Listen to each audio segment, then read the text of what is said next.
사람은 누구든 꼭 가고 싶은 곳이 있는가 하면 절대로 가고 싶어 하지 않는 곳이 있습니다. 가령 군대에서 고생을 참 많이 했거나 아픔이나 어떤 상처가 있는 사람들은 그 군대를 다시 가고 싶어 하지 않습니다. 자, 오늘 본문에도 예수님의 제자들이 절대로 가고 싶지 않은 곳이 있었습니다. 그곳이 바로 오늘 유대 지방입니다. 왜냐하면 유대 지방에 사는 사람들이 예수님과 제자들을 배척했기 때문입니다. 예수님이 아무리 좋은 말씀을 하시고 능력을 행하셔도 그들이 예수님을 받아들이지 않습니다. 예수님을 거부합니다. 심지어는 여러 번에 걸쳐서 돌로 쳐 죽이려고까지 했습니다. 그래서 제자들은 주님이 사랑하시던 제자가 병들어 죽어간다는 소식을 들었지만 유대 땅에 가고 싶지 않았습니다. 예수님은 나사로가 병들어 죽어간다는 전가를 갖고도 이틀을 지체했습니다. 사람들이 그것을 보고 예수님께서도 유대인들이 두려워서 가시지 않는가 보다 이렇게 생각했을 것입니다. 그런데 이틀 만에 예수님은 제자들에게 다시 그곳으로 가자고 말씀하셨습니다. 그때 제자들이 아주 심하게 반발하는 장면이 8절에 기록이 되어 있습니다. 시작. 제자들이 말하되 납비여 방금도 유대인들이 돌로 치려 하였는데 또 그리로 가시려 하나인가. 이 말은 불과 얼마 전까지만 해도 방금 전에 유대인들이 주님을 죽이려고 했는데 유대인들에 의해서 죽음을 당할 뻔했는데 왜 또 그런 사지로 들어가려고 하십니까? 하고 제자들이 만류하는 것입니다. 이때 예수님께서 11절에 이렇게 말씀하시지요. 우리 친구 나사로가 잠들었도다. 그러나 내가 깨우러 가노라. 자, 예수님이 이렇게 말씀하시자 제자들은 나사로의 병이 그렇게 대수롭지 않은 병이라고 생각을 했습니다. 그래서 12절에 이렇게 말하죠. 시작. 제자들이 이르되 주여 잠들었으면 낫겠나이다. 잠을 지금 잘 자면 열이 내렸을 테고 열이 내렸으면 조금 있으면 나을 텐데 왜 굳이 위험을 감수하면서까지 나사로에게 찾아가서 나사로를 깨우려고 하십니까? 이렇게 말하는 것입니다. 예수님을 도저히 막을 수 없다고 생각했던 도마는 한술 더 떠서 16절 이렇게 말합니다. 우리도 주와 함께 죽으러 가자. 차라리 죽어버리는 것이 낫겠습니다. 라는 말입니다.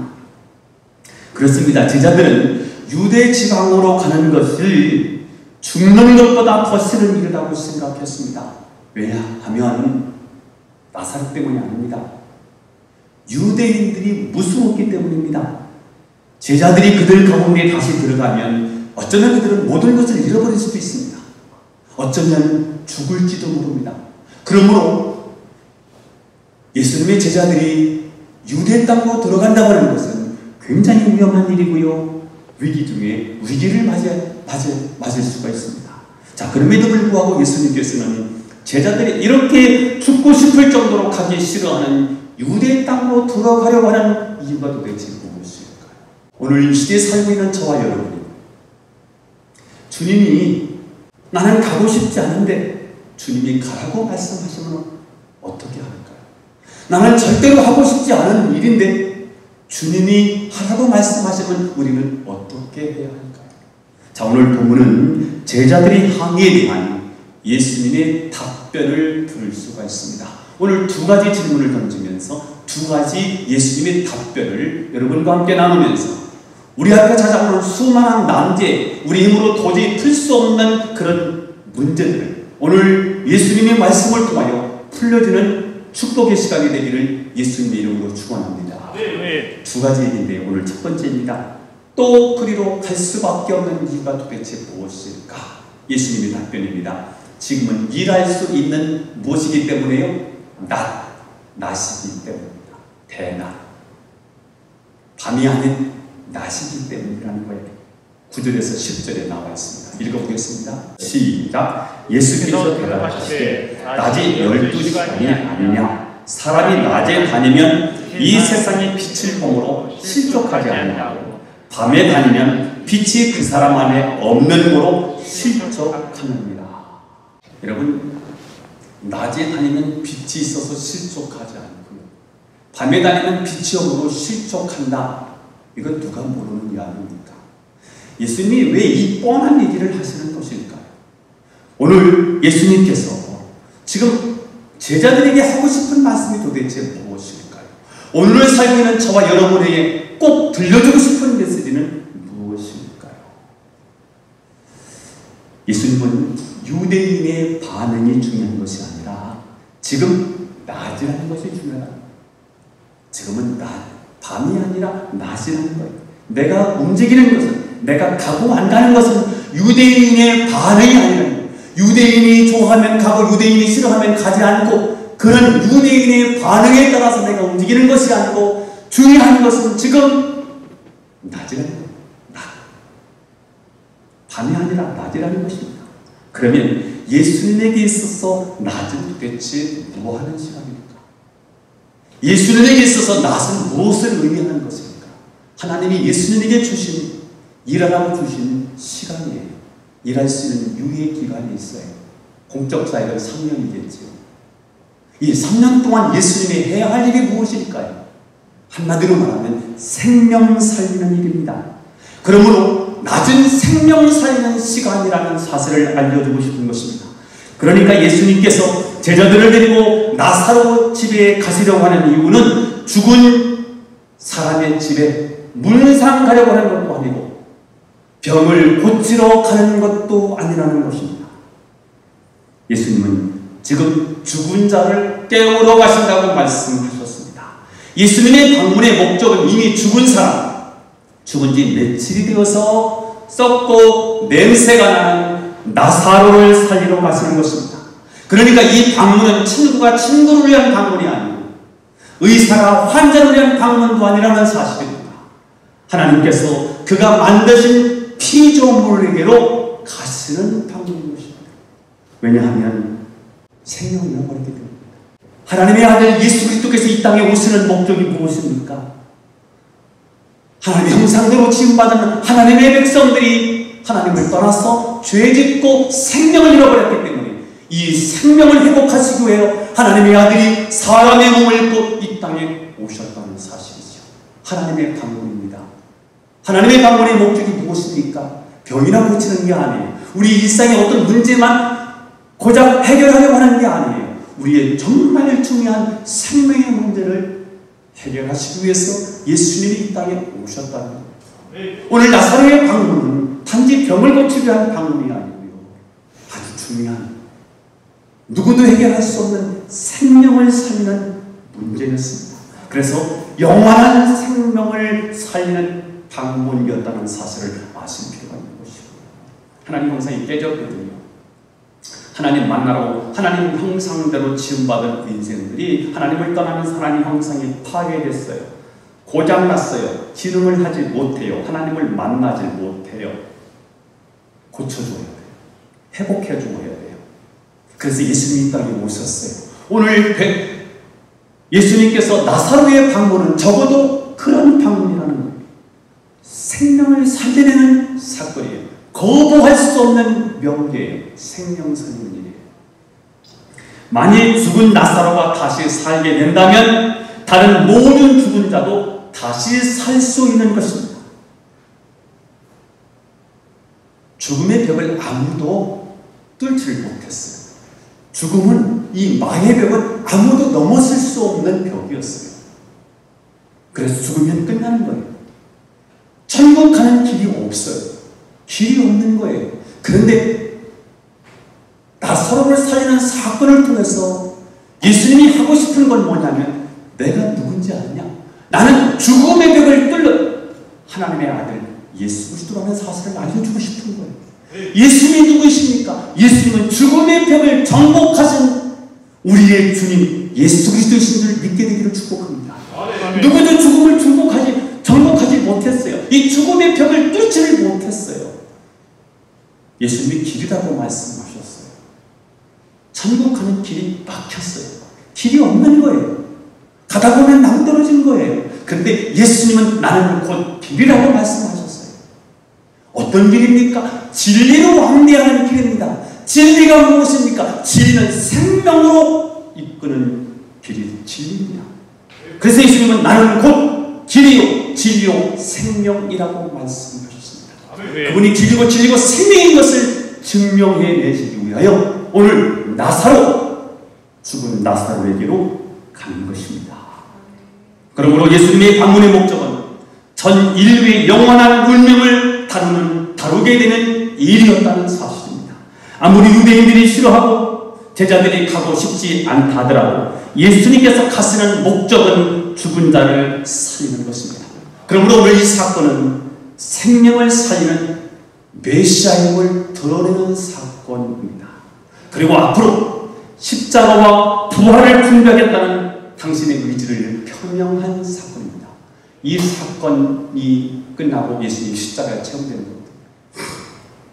11장, 오늘 나사로 사건이요 12장 나사로가 다시 살아나면서 잔치가 벌어지는 이야기가 12장에 기록이 되고요. 13장에 6월절 최후 만찬 사건이 벌어지고요. 이게 마가다락방에서 다 이루어지는 사건이지요. 그리고 14장에 예수님이 드디어 성령 얘기 15장, 16장에 걸쳐서 성령 얘기하시고 17장에 제사장적 기도 예수님이 제자들을 위한, 우리들을 위한 기도를 하시고요. 18장에서 드디어 예수님이 체포되는 사건이거든요.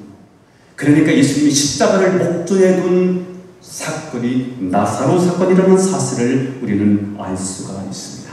여러분, 오늘 예수님이 유대 땅으로 굳이 가셨던 이유가 무엇입니까? 낮이기 때문이라는 거예요. 낮은 뭐 하는 날인데요? 일하는 시간이에요. 무슨 일을 하는 시간인데요? 생명 살리는 시간입니다. 여러분, 우리도 이 낮에 밤이 오기 전에 해야 할 일이 있습니다. 무엇일까요? 마음껏 예배드리는 것, 마음껏 진리를 선포하는 것. 이건 낮에 해야 됩니다. 죽으면 못합니다. 육신을 가지고 이 땅에 살 때 우리가 해야 될 일입니다. 밤이 오면 할 수가 없는 일입니다. 우리는 마냥 일할 수 있는 것이 아닙니다. 밤이 오면 아무것도 할 수 없습니다. 젊음도 영원할 것 같지만 젊음도 어느 순간에 퍽 꺾이고 말더라고요. 건강도 영원하지 않습니다. 사역도 계속할 것 같지만 내려놓아야 할 때가 있습니다. 마냥 일하는 게 아니더라고요. 일할 수 없는 밤이 속히 오리라. 일할 수 없는 밤이 와요. 그게 속히 온다는 거예요. 지금은 낮이에요. 낮은 뭐하는 시간이에요? 일하는 시간이에요. 밤은 진리가 더 이상 활동할 수 없는 때를 말합니다. 그때는 유대에 갈 수 없어요. 이제는 가고 싶어도 가야지. 그래도 유대 땅으로 갈 수 없습니다. 다른 사람을 만날 수도 없습니다. 우리 인생에 밤이 오고 최후의 심판이 다가오면 그때는 더 이상 우리가 활동할 수 없습니다. 그것입니다. 영원한 형벌, 견딜 수 없는 고통, 영원히 견딜 수 없는 고통으로 그냥 가버리고만 하는 것입니다. 중요한 것은 지금 낮이라는 사실이지요. 밤이 오기 전에 우리가 해야 될 일이 뭐가 있겠습니까? 영원히 구원받는 것입니다. 아무리 부유하고 공부를 많이 해도요, 예수 믿지 않고 죽으면 지옥입니다. 우리는 사람들도 만나야 되고 뭔가도 배워야 되고 봉사도 해야 되고 복도 많이 받아야 되겠지만 가장 중요한 것은 지금 예수 믿고 구원받는 것, 이것이 가장 중요한 일입니다. 지금은 낮입니다. 지금은 얼마든지 기회가 있습니다. 그러나 밤이 오면 기회가 다 상실되고 마는 것입니다. 믿음의 결국은 영혼 구원입니다. 영접하는 자 영접해야 합니다. 그분이 나의 주님이심을 믿고 영접해야 합니다. 곧 그 이름을 믿는 자들에게는 그분이 우리의 죄를 용서하시고 사탄의 권세를 깨뜨리시고 천국 가는 길을 열어주신 메시아 그리스도라는 사실을 믿고 믿는 자들에게는 하나님의 자녀의 권세를 주신다고 말씀하셨습니다. 예수님 영접하고 그 이름을 믿음으로 하나님의 자녀의 권세를 누리는 여러분이 되기를 축복합니다. 이 권세는요, 자녀의 권세고요, 기도 응답의 권세고요, 우리 하나님 앞에 청구할 수 있는 천국권을 가진 권세이고요, 어둠의 권세를 깨뜨릴 수 있는 권세가 되는 거예요. 이 권세, 자녀의 권세를 예수를 믿음으로 누릴 수 있게 되기를 축복합니다. 그래서 오늘 이 자리는 구원받은 사람에게는 다시 한번 구원을 다지는 시간, 구원을 견고히 하는 시간, 우리의 구원을 확신을 다짐하는 그런 시간이 되기를 바라고요. 아직도 예수 그리스도를 나의 주로 영접하지 못하신 분은 오늘 이 시간 예수님을 나의 주로 영접하는 시간이 되기를 축복합니다. 아멘. 자, 이제 구원받은 우리 그리스도인은 무엇을 해야 합니까? 우리도 죽은 자를 살릴 책임이 있다는 것입니다. 전도입니다. 우리는 다른 영혼을 살려내기 위하여 내가 만나기 싫은 사람도 찾아가서 만나야 되고요, 가기 싫은 것도 가야 하는 것입니다. 왜냐하면 우리에게 맡겨진 사명의 심각성 때문입니다. 우리가 만나서 예수 얘기하고 예수님이 주님이시라는 사실이 믿어져서 그가 예수를 믿으면 영원한 천국에 들어가는 것이지만, 그가 이 사실을 몰라서 예수를 믿지 않는다면 그는 영원한 지옥에 빠지고 마는 것입니다. 그러므로 영원한 운명을 가르는 이 사명의 내용 때문에 우리는 다른 사람을 억지로라도 가서 만나서 이 이야기를 해야 된다는 것입니다. 이것은 그 사람의 영원한 운명을 가르는 일이기 때문에 그렇게 중요하다는 것. 우리에게 맡겨진 사명은 아무나 묻고 무이루나 하는 그런 책임이 아닙니다. 죽을 수밖에 없는 자들을 영원히 살 수 있게 만드는 축복의 말씀이 하나님이 우리에게 맡겨주셨다는 사실입니다. 그러니 그 어떤 감정이나 자존심 때문에 그 영혼을 포기할 수 있겠습니까? 우리는 한순간의 감정 때문에 다른 사람의 운명을 망칠 수가 없습니다. 저는 여러분이 자존심이 상할지라도, 욕을 들어먹을지라도 축복의 말씀을 드러내는 예수님의 제자들이 될 수 있기를 주 예수님의 이름으로 축원합니다. 자, 오늘 예수님이 죽음의 현장인데, 핍박의 현장인데, 가지면 죽을지도 모르는데 유대 땅으로 다시 가는 이유는 첫 번째는 지금이 낮이기 때문입니다. 그들의 반대와 그들의 핍박 상관없이 낮이기 때문에 가시더라고요. 낮은 뭐하는 시간이라고요? 생명을 살리는 시간입니다. 지금의 기회입니다. 두 번째, 유대 땅으로 가시되 나사로가 죽은 후에 가신 이유가 무엇입니까? 그냥 병들었다는 소식을 듣고 그냥 가셔서 손을 얹고 치료해 주시면 되는데, 나사로가 죽은 후에 유대 땅으로 가시는 이유가 도대체 무엇일까? 이것은 우리의 믿음이 자라게 하기 위함이었습니다. 한번 따라서 해보겠습니다. 우리의 믿음이 자라게 하기 위함이다. 자라게 하기 위함이다. 자, 예수님께서 나사로가 죽을 병에 걸렸다는 소식을 듣고도 즉시 가지시 않고 이틀을 지체했습니다. 그때 사람들이 무슨 생각을 했을까요? 아마 예수님도 지금 돌에 맞을까봐 겁이 나서 못 가신 겁니다. 사랑하는 자가 있다고 하지만 두려워서 못 가는 것은 우리하고 마찬가지네. 마귀가 우리를 넘어뜨릴 때 우리 마음속에 이런 마음을 심어줍니다. 하나님도 어쩔 수 없네. 하나님은 뭐 못하시네. 이런 마음을 심어줍니다. 예를 들어서 어떤 문제를 놓고 기도하는데 그 문제가 잘 해결되지 않아요. 그러면 이것은 하나님도 하실 수 없어. 하나님도 도저히 손대지 못할 문제야. 그러면서 낙심해버립니다. 역시 돈으로 되지 하나님으로 되지 않아. 아무리 기도하면 뭐해? 코로나는 끔찍도 하지 않는데. 요즘 우리 믿는 사람들이 마음속에서 하나님을 향해서 말을 하지 않았지만 아마 이렇게 말할 겁니다. 예배드리면 뭐합니까? 기도하면 뭐합니까? 코로나는 지금 계속해서 확장됩니다.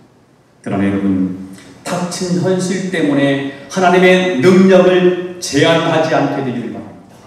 하나님은 하나님이십니다. 아멘. 하나님은 전능하신 하나님이십니다. 아멘. 전능하신 하나님, 능치 못할 일이 없다라고 고백합니다. 불가능한 일 행하시고 죽은 자를 일으키시니 그를 이길 자 아무도 없네. 아멘. 왜요? 그분이 창조주 하나님이시기 때문에. 아멘. 그분의 계획이 다 있는 거예요.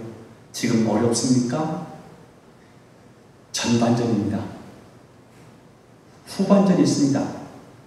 코로나도 여러분 전반전입니다. 곧 하나님의 행하실 후반전이 있습니다. 죽었습니까? 나사로는 죽었습니다. 다음 구절로 넘어갔으면 나사로가 살아납니다. 지금은 십자가입니다. 고난입니다. 역경입니다. 엄청난 시련이 닥쳐왔습니다. 전반전입니다. 후반전은 부활의 역사가 일어나는 것입니다. 지금은 1대0으로 쥐고 있었습니다. 후반전은 2대2, 3대1로 하나님이 만드실 것입니다. 지금까지 하나님 역사를 이끌어가시는 방법이 바로 다 이렇게 하나님이 이끌어가셨습니다. 역사적으로 코로나가 비교도 안 되는 어마어마한 전염병이 있었습니다. 그때도 하나님이 인류를 향한 메시지가 있었고 하나님이 행하셨던 계획들, 하나님의 위대한 하나님의 일들이 드러났습니다. 저는 지금도 동일하다고 생각합니다. 자, 그러면 예수님께서 나사로가 병들어 죽어간다는 소식을 듣고도 즉시 가서 치료해 주시지 아니하고 이틀을 더 지체하시고 나사로가 죽은 후에 가신 이유가 도대체 무엇이란 말입니까? 오늘 본문의 15절에 나옵니다. 오늘 본문에 보니까 예수님께서 나사로의 병든 현장에 거기에 계시지 않은 것을 기뻐하셨대요. 15절을 읽어보겠습니다. 시작. 내가 거기 있지 아니하는 것을 너희로 위하여 기뻐하노니 이는 너희로 믿게 하려 함이라. 그러나 그에게로 가자 하시니. 자, 예수님께서 나사로가 병든 현장에 계시지 않은 것을 기뻐하셨다고 말씀하셨습니다. 도대체 이렇게 말씀하시는 이유가 무엇일까요? 예수님께서 즉시 나사로에게 가셨으면 아마 사랑하는 자니까 그 병을 고쳐주실 텐데 예수님이 직접 가시지 않아서 즉시 가시지 않아서 나사로가 죽었어요. 그런데 나사로가 죽고 난 후에 가셨기 때문에 나사로를 살려서 더 기쁘다 이렇게 생각할 수 있습니다. 병만 치료해 보냈는데 죽은 자를 살렸으니 더 기쁘다 이렇게 해석할 수 있습니다. 틀리지 않습니다. 자, 그런데 오늘 예수님께서는 뭐라고 말씀하셨냐면 이는 너희로 믿게 하려 함이라 이렇게 말씀하셨습니다. 너희를 위하여 기뻐한다는 거예요. 너희를 위한 거예요. 주님 때문이 아니에요. 너희를 위하여, 제자들을 위하여, 너희를 위하여 기뻐한다는 거예요. 왜요? 이는 너희로 믿게 하려 함이라. 이게 중요한 말씀입니다. 그렇습니다. 이 사건으로 인해서 나사로의 3남매의 믿음이 굳건해졌습니다. 예수님의 제자들도 믿음이 굳건해졌습니다. 자, 그런데 더 중요한 것이 있습니다.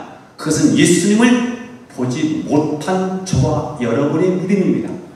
예수님을 보지 않고 믿는 저와 여러분, 시대마다 예수님을 보지 않고 믿는 저와 여러분의 믿음을 어떻게 할 거냐 말이죠. 예수님은 이제 육신으로 계시지 않습니다.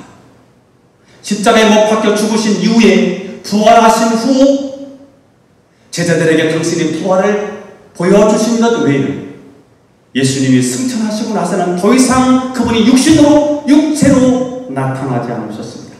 그리고 육체로 역사하지 않으셨습니다. 아마 본인들 중에는 가족이 병들어 죽어갈 때 예수님께서 육신으로 거기 계시지 않은 것을 원망스러워할 것입니다. 아버지가 병들었는데 기도해도 낫지 않고요.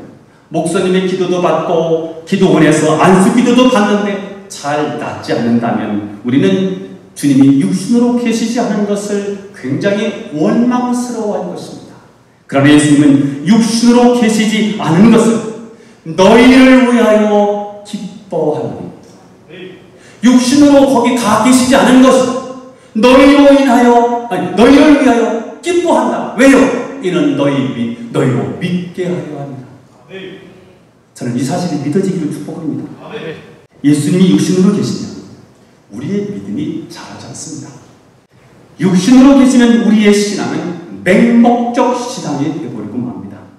샤머니즘 목적 신앙의 약점이 뭐예요? 무당한테 찾아가니까 동쪽으로 가라는 거예요. 서쪽으로 가라는 거예요. 지금 책상에 지금 집안을 망치고 있으니까 책상을 치워버리라는 거예요. 담이 너희 집에 축복을 가로막고 있으니 담을 허물어버리라는 거예요. 무당이 알려주는 대로 그렇게 해서 복을 받아요. 내 인격은 하나도 바뀌지 않아요. 내 신분은 하나도 안 바뀌어요. 잘못하면 우리 기독교가 그렇게 목적신앙으로 빠질 수 있습니다. 문제가 있는데 문제를 위해서 스스로 하나도 일을 하지 않습니다. 병 들었으면 병을 가야 되잖아요. 주님 고쳐주실 거예요. 병은 안 갑니다. 이게 이런 미신이 어디 있습니까? 돈이 없어요. 하나님 주실 거래요. 오병이어 기적을 일으키신 그분이 또 오셔서 육체로 오셔서 우리의 문제 해결해 주실 거예요. 일을 하지 않아요. 그리고 예수님이 육신으로 계시다니 제자들의 요청을 들어주시지 않을 수가 없었을 것입니다.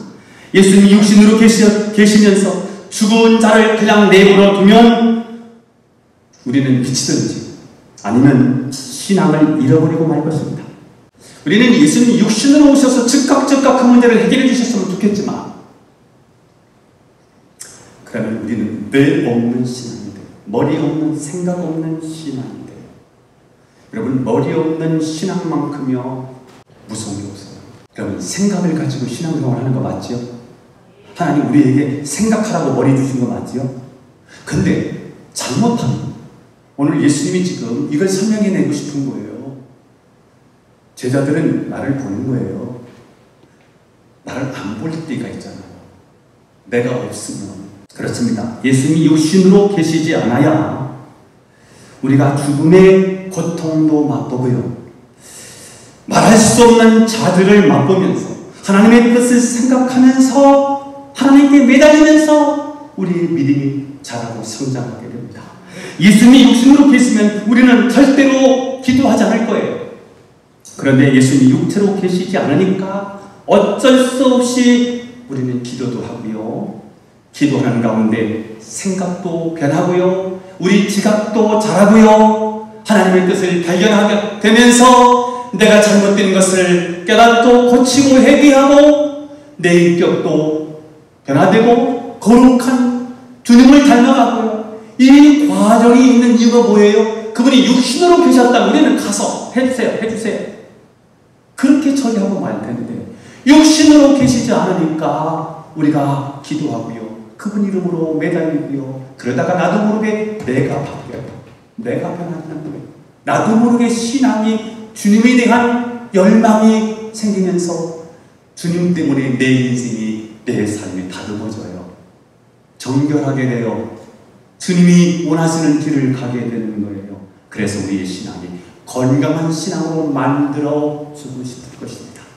제자들은 주님과 함께하는 3년의 공생에는요 정말 걱정할 게 없었습니다. 어려운 일이 있으면 예수님께서 다 해결해 주셨어요. 먹는 문제가 없으면요 오병이어 기적을 통해서 먹는 문제 해결해 주시고요. 배를 타고 가다가 풍랑을 만나면 풍랑을 잔잔하게 해주셨어요. 바리새인들 같은 그런 대적들이 나타나서요 공격을 해오면 바리새인들이나 서기관들이요 그 당시 정치인들 권력자들로부터 예수님이 다 보호해 주셨어요. 자, 그런데 그렇게 3년 동안 함께 있던 예수님이 떠나신다는 말을 하셨어요. 예수님이 떠나신다는 말은 예수님이 죽으신다는 말이고요. 그들이 용납할 수가 없겠지요. 그리고 예수님이 죽으신다는 말은요 이거는 그들에게 있어서 모든 것이 끝장나는 거라고 생각했습니다. 왜냐하면 예수님에게서 내 인생의 최고의 가치를 발견하고 예수님에게 내 모든 삶을 올인한 거거든요. 예수님에게서 내 모든 삶을 투자한 거거든요. 그런데 예수님이 죽으면 내 인생은 끝장나는 것이거든요. 그래서 제자들은 근심에 빠지게 되었습니다. 그런데 예수님께서 그들에게 근심하고 있는 그들에게 예수님께서 근심하지 말라라고 말씀하셨습니다. 왜요? 성령님께서 오셔서 함께해 주실 것이기 때문이었습니다. 지금까지는 제자들에게 예수님이 육신으로 역사해 주셨어요. 육체로 오셔서 만져주시면서 그들의 문제를 해결해 주셨어요. 그분이 인류의 구원자인 것을 보여주시기 위해서 그렇게 하셨어요. 그런데 예수님은 육신으로 영원히 그들과 함께 하면 예수님은 제한적인 그리스도가 돼요. 온 인류가 구원을 받아야 되는데 구원을 받으려면 유대 땅으로 가야 돼요. 예수님을 만나야 돼요. 그래야 구원을 받아요. 너무 제한적이지요. 그러면 유대인의 메시아는 될 수 있을지 몰라도 온 인류의 구원자는 될 수가 없어요.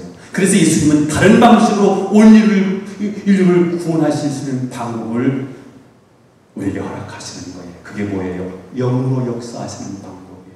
육체로 역사하지 아니하고 거룩한 하나님의 영으로 역사하는 방법이에요. 그래서 이제는 예수님이 3년의 공생애를 마치고 나면 이제부터 제자들을 이끌어가시는 방식은 성령님을 통해서 이끌어가시겠다고 말씀하십니다. 그래서 그와 같이 너희를 버려두지 않으리 내가 너희와 영원히 함께하리라.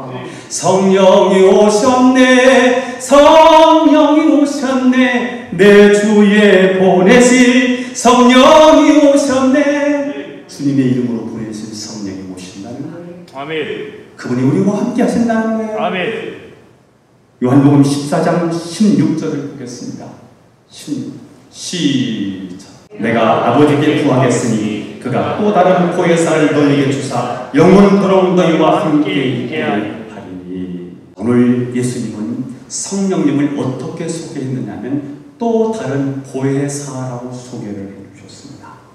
보혜사, 다른이라는 말은 보혜사, 파라클레토스라는 말인데요.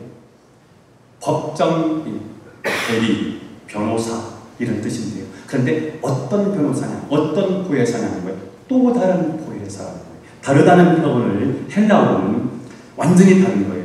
이 성경책하고 이 마스크가 다르잖아요. 이건 완전히 다른 것을 말하죠. 자, 이때는 헤테로스라는 헬라어를 써요. 완전히 다른 거예요. 자, 그런데 같은데 다르다는 표현을 써요. 쌍둥이라는 거죠. 알로스 파라클레토스라고 해요. 알로스, 같은 거예요. 자, 지금까지 보혜사, 첫 번째 보혜사는 누구시고요? 예수님이세요. 예수님이 보혜사세요. 지금까지는 예수님이 제자들의 법정 대리인 역할을 해주셨어요. 변론자셨어요. 예수님이 다 싸워주셨어요. 이겨주셨어요. 예수님이 보혜사셨어요. 그런데 또 다른 보혜사, 예수님과 똑같은 일을 할 수 있는 또 다른 보혜사, 아알로스 파라클레토스를 하나님이 우리에게 보여주시겠다는 거예요. 그래서 우리를 공경해서 어려움에서 우리를 보호해주시고 건져주시겠다는 거예요. 전혀 새로운 방식으로 이 제자들을 하나님이 이끌어가시고 축복해주시는 방법을 말씀해주고 계신 거예요. 자, 요한복음 14장 17절에 보면 이렇게 되어 있어요. 그는 진리의 영이다. 성령님은 진리의 영이라는 거예요. 지금까지 제자들은 예수님의 입을 통해서 진리를 배웠어요. 진리를 배우는 수단이 언어였습니다. 자, 그런데 이제는 참된 진리는 성령을 통해서 나온다는 것입니다. 성령이 함께하지 아니하면 바른 진리를 깨달을 수 없다는 거예요. 하나님이 하시는 방법이지요. 자, 그러면 성령께서 앞으로 어떻게 하시겠다고 말씀하시느냐? 14장, 요한복음 14장 26절입니다. 읽어보겠습니다. 시작. 보혜사, 곧 아버지께서 내 이름으로 보내실 성령, 그가 너에게 모든 것을 가르치고 내가 너에게 말한 모든 것을 생각나게 한다. 성령은 우리의 모든 지각을 무한대로 확장시켜서 알 수 없었던 진리를 깨닫게 해주시고요. 또 말씀이 다 생각나게 해주신다는 거예요. 누가요? 성령님께서. 이 성령님은 누구신데요? 예수님과 똑같은 역할을 하시는 하나님이십니다. 제자들과 함께 하셨던 그 예수님이 이제 어떻게 역사하시냐? 성령으로, 영으로 역사하신다는 하나님이세요. 그래서 가르쳐 주신 거고요. 그리고 다 생각나게 해주신다고 말씀을 하세요. 중요한 것은 위기의 순간에 무엇이 생각나느냐, 어떤 생각이 나를 지배하느냐 하는 것이 중요합니다. 예수님이 십자가에 달리실 때 다른 유다와 베드로는 모두 영혼의 위기를 맞이했습니다. 베드로는 예수님을 3번씩이나 모른다고 부인했습니다. 그러나 그는 위기의 순간에 주님의 말씀이 생각났습니다. 예수님을 3번 부인하고 났는데 그제서 성령께서 그의 자각을 흔들었어요. 그의 머리를 흔들었어요. 깨닫게 하셨어요. 주님이 방금 전에 하셨던 그 말씀이 생각나게 했어요. 내가 오늘 밤 닭이 울기 전에 나를 3번 부른다고 부인할 것이다. 이 말씀이 생각나서 그는 밖에 나가서 통곡하면서 회개하면서 가슴을 찢으면서 회개하고 주님께로 돌아와요. 자살하지 않고 회복할 수 있었던 이유는요, 성령께서 그를 깨닫게 해주셨기 때문이에요. 하나님 말씀이 생각나게 해주셨기 때문에. 그러나 다른 누가는 무엇이 생각났습니까? 그는 실패의 순간들, 다른 사람들로부터 배신당한 아픔들, 아마 이런 것들이 그를 지배하고 있었을 것입니다. 결국 그 사람이 사느냐 죽느냐 하는 것은 그 위기의 순간에 어떤 생각이 그를 지배하느냐에 달려 있습니다. 예수님께서는 제자들에게 성령께서 내가 너에게 말하는 것을 생각나게 하실 것이라고 말씀해 주셨습니다. 예수님에 대한 믿음이 있는 사람은 위기의 순간에 하나님의 말씀이 생각나고요, 하나님의 사랑이 생각나고요, 그분이 우리에게 주신 은혜가 생각나는 것입니다. 나의 모든 죄가 이미 예수의 피로 희겨졌다는 것이 생각이 납니다. 이 사람은 이미 세상을 이긴 사람입니다. 어떻게 우리가 세상을 이길 수 있을까요? 우리 힘으로는 세상을 이길 수 없습니다. 우리는 어떻게 이 어둠의 권세, 세상 권세, 이 사단의 권세를 이기며 승리할 수 있을까요? 우리 힘으로는 이길 수가 없습니다. 예수님이 역사하시는데 예수님이 어떻게 역사하신다고 말씀하셨습니까? 나와 똑같은 다른 보혜사 성령께서 너희와 함께 하시면서 시간과 물질을 초월해서 그분이 역사해 주실 것이다. 그분을 의지하고 살아라. 그분의 인도를 받아라. 이렇게 말씀하시는 것입니다. 지금 우리는 코로나19로 인해 정상적인 삶을 살지 못하고 있습니다. 정상적인 예배를 드리지 못하고 있습니다. 이런 상황 속에서 우리는 이런 생각에 빠질 수 있습니다. 주님도 코로나 앞에서 어쩔 수 없네. 백신이 빨리 나와야 돼. 예수님이 그리스도가 아니라 역시 의학이 그리스도고 과학이 그리스도야. 아무리 기도하면 뭐해? 코로나는 이렇게 창궐하는데. 아마 이렇게 우리는 예수님에게 지금 당장 이 문제를 해결하셔서 당신이 메시아인 것을 증명해 보라고 우리가 하나님 앞에 지금 어쩌면 항의하고 있는지도 모르겠습니다. 당신이 메시아이라거든 십자가에서 한번 내려와 보시지. 오늘 이 시대에 똑같이 십자가 주변에 있었던 노마 병정들처럼 우리도 예수님을 바라보면서 당신이 메시아이거든 당신의 능력을 증명해 보시지요. 당신이 메시아인 것을, 당신이 하나님의 아들인 것을 한번 증명해 보시지요. 십자가에서 내려와 보시지. 당신이 메시아입니까? 당신이 전능자이십니까? 당신이 전능하시니 하나님이심을 증명해 보십시오. 한번 나와 보시지요. 우리가 이렇게 하나님을 향해서 예수 그리스도를 향하여 항의하고 있는지 모르겠습니다. 그러나 여러분, 하나님은 우리가 모르는 인류를 향한 놀라운 계획을 가지고 계시다는 사실이에요. 몰라요. 지금은 몰라요. 시간이 지나고 보면 왜 코로나가 있었는지, 코로나를 통해서 하나님이 하시기를 원하셨던 하나님의 의도가 무엇인지, 이 땅의 인류를 향한 하나님의 메시지, 꼭 우리에게 전달하고 싶은 메시지가 무엇인지 지금은 모릅니다. 지금은 안 들립니다. 그러나 역사가 흘러가 보면 왜 하나님이 그렇게 하셨는지 분명히 우리에게 깨닫게 해주실 것입니다. 또 무엇보다 중요한 것은 예수님은 지금 육체로 계시지 않는다는 사실입니다. 왜냐하면 우리의 신앙이 맹목적 신앙이 아닌 하나님의 뜻을 이루는 건강한 신앙으로 자라도록 하기 위해서라는 것입니다. 우리는 이 땅의 수많은 갈등과 풀리지 않은 고민 속에서 살아갑니다. 우리는 그때마다 육신의 주님이 나타나셔서 우리의 문제를 즉각 해결해 주셨으면 좋겠다고 생각합니다. 하지만 우리 주님이 그렇게 하지 않는 이유는 그분이 능력이 없기 때문이 아닙니다. 그분이 무능하기 때문에 그렇지 않습니다. 전적으로 우리의 믿음이 자라도록 하기 위해서 그렇다는 것입니다. 우리 믿음이 중요합니다. 왜냐하면 악한 날이 올 텐데, 엄청난 핍박과 환난과 시련이 나를 찾아올 텐데, 그때 믿음을 가지고 승리해야 되는데, 믿음이 없으면 그 험한 환난 앞에 다 쓰러지고 말 것이라는 거예요. 그래서 오늘 예수님은 능히 하실 수 있지만 그렇게 하시지 않으면서 나사로에게 찾아가자는 나사로가 죽을 줄 알지만 찾아가지 않으시면서 우리 주님이 제자들에게 꼭 가르쳐주고 싶은 진리가 있는 것입니다. 나는 너희들이 믿음이 자라기를 바란다. 믿음이 성장하기를 원한다는 거예요.